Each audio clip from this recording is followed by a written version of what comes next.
สบายดีทุกคนสบายดีFGพี่นาห้างอินดีตอนหับเข้าสู่2 ไว้น้องสาวลาวคำม่วนมาทุกคนวันนี้ตูสิพาทุกคนมาเฮ็ดส้มป่านี่ส้มป่าขาวเลยทุกคนเด้อนี่อันนี้จะเป็นป่าที่แบบว่าตู้หันล้างทำความสะอาดมาแล้วเป็นที่เรียบร้อยแล้วตู้เซ็ตทุกคนเบิ่งเลยป่าหันยังสดๆเลยใสๆเลยเห็นหมดทางในมันตู้จะเอามันออกแล้วก็ล้างขี้โซ่อย่างแล้วเป็นทิ้งห้อยนะขาวๆใสๆแบบนี้เลยส่วนประกอบของข้าวก็จะมีข้าวเหนียวตู้ล้างมาเป็นเทียมห้อยแล้วก็จะมีเป็นนัวลาซาสูรสเพิ่มความนัวหน่อยหนึ่งนะเพราะว่าชีวิตนี้ขาดเป็นนัวก็ได้แล้วก็จะเป็นเกลือไอโอดีนนี่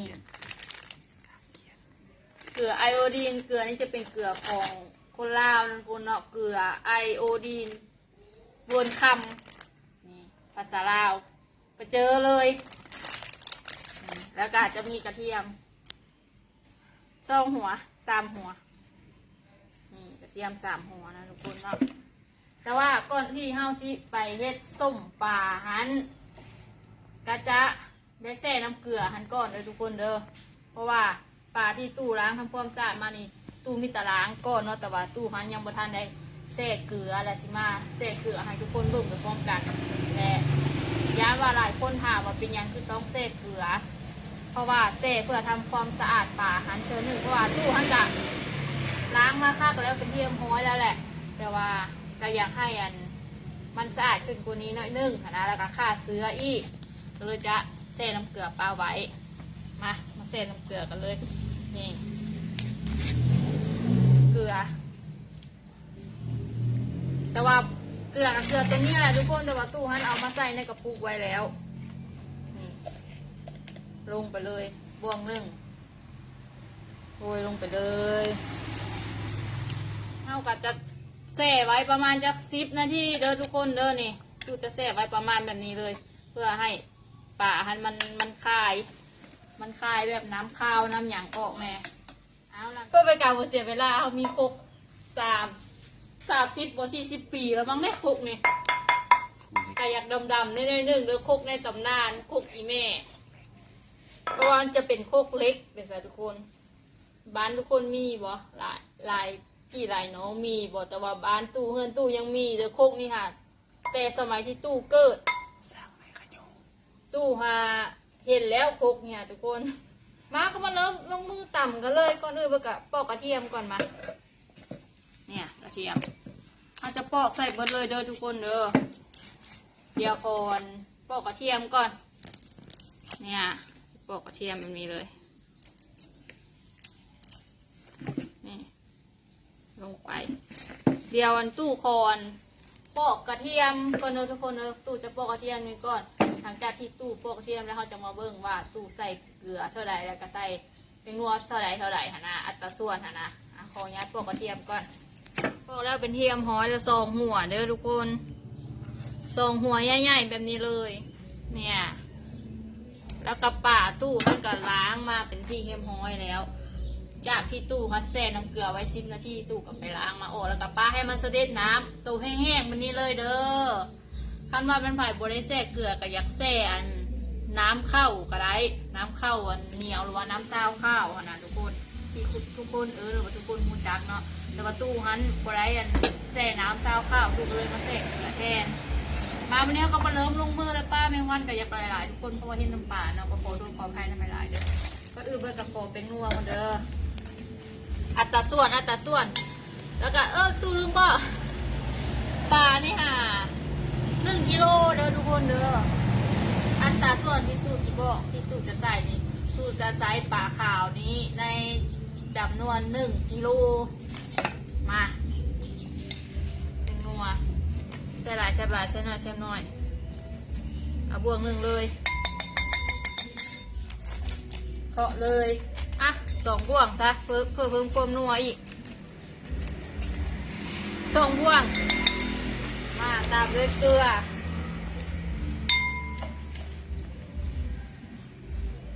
สวยๆแบบนี้เลยทุกคนบวกครึ่ง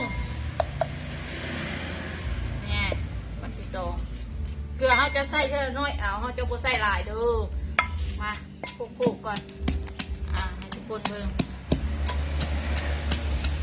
พวก1,000 ปีของอีแม่มันก็อยากแบบล้างมาหลายๆทุกคนเลยมันก็อยากเข้าเมี่ยงเข้ากับในนึงเพราะว่าใช้งานมาดุนเนาะก็บ่ว่ากันเนาะทุกคนตำสากไม้ขยุงข้างแน่ สากไม้ขยุงข้างแน่ทุกคนเลยบ่ได้แม่นสากธรรมดาลิ่นได้นี่ได้ฉะนั้นเพราะว่าเนี่ยยานั่นประจำมาลักบ่มีหรอกจะจับแบบนี้เลยหลายคนก็อาจจะทุบเอาเนาะทุกคนกระเทียมนี่นะแต่เฉพาะตู้จะตับเอาเพราะว่ารู้สึกว่าเวลาเขาตำแล้วกระเทียมมันจะมุ่นคักค่ะนะเนี่ยตู้พอตำก่อนจากเล็กจากน้อยแต่ว่าตำมันก็บ่ให้มันมุ่นปานใดหรอกทุกคนเนี่ยนี่จะได้แล้วนี่ประมาณนี้น่าจะได้แล้วมาเอาก็เริ่มมาทอดเลยกวดปากก่อนเลยปากกวดสากก่อนเอาลงซะนี่กวดลงเลยใช้มือเลยเดี๋ยวทุกคนขออนุญาตใช้มือเด้อว่าตู้ล้างมือมาคักแน่แล้วตามด้วยข้าวก็มีวันข้าวเอาลงไปเลยล้างมาครั้งแน่แล้วข้าวเนี่ยต้องไปล้างก่อนเด้อทุกคนเด้อก่อนอื่นเบิดต้องล้างข้าวก่อนบ่แม่นว่าข้าวอ่ะบ่ทันล้างเลยล้างเด้อทุกคนเด้อมาเริ่มซาลาวกันเลยผู้ลงคนแหละได้ว่าเฮาล้างป่าสะอาดอย่างมาแล้วแบบนี้แล้วแหละอยากใส่ทับพี่พ่นกระไดเลยทุกคนทับพี่หรือว่าโจกค่ะนะพ่นกระไดแต่เฉพาะตู้ค่ะแหละตู้จะพอเป็นไซส์มือเอาเพราะว่ามันจังได้เข้าเนื้อเข้าหนังของปลาดีค่ะนะเนี่ย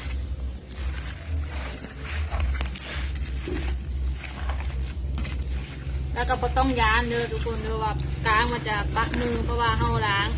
ปลามากระคักแล้วอีกอย่างหนึ่งปลามันกระซุดเนาะปลาสดมันจะบอนกลางมันจะบ่หมุนมันจะบรินะเป็นได้ตาคักขนาดเลยกลิ่นกระเทียมแบบหอมๆออกมาเลยเนี่ยเตรียมกระปุกมาใส่เป็นทีมหอยแล้วจักสิพอดีก็ป่า1 กิโลฮาร์บอลน่าจะพอดีเลยทุกคนใส่ลงไปเลยเด้อเพราะว่าจะบได้ไว้ว่าจัดหลอกจัดเรียงดอกทิมลงไปเลยแบบนี้เลยปลากระเสือนว่ายังบ่ท่านได้เป็นได้นี่เลยกระเซฟเลยเนี่ยซ้ำกระปุกปลาเด็กเลย กระปุกปลาเด็กหรือปลาร้านะทุกคนนี่บูแม่นสิเต็มเลยกับประจักษ์นี่เห็นปะชิมลงไปบัดเวลามันเป็นมันหักออกเองเด้อน้ำทุกคนบ่ได้จำเป็นว่าเฮาสิไปใส่น้ำก็ได้ปลาส้มนะยานว่าทุกคนถามว่าบ่ใส่น้ำบ่ได้ใส่เด้อทุกคนเด้อตอบแต่อยู่นี้เลยเวลามันเป็นมันหั่นแล้วมันก็จะออกน้ำอีกเนี่ยใส่เข้าไปพอดีเกือบเต็มกระปุกนี่กระเทียมนี่ไปยิ่งเด้อใส่ลงไปนะโอ้ยน่า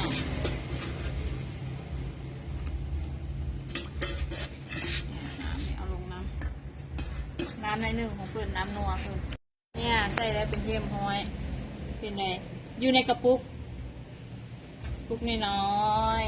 ๆย่อยป้าเต็มกระปุกเลยนี่ปิดก่อนได้กระปุก1เมื่อง่ายๆเลย1 กิโลพอดีเป๊ะนะทุกคนเนาะนี่แล้วก็เฮากระท่าบะเบิ้งอีกประมาณจัก2 มื้อเด้อทุกคนเด้อเพราะว่า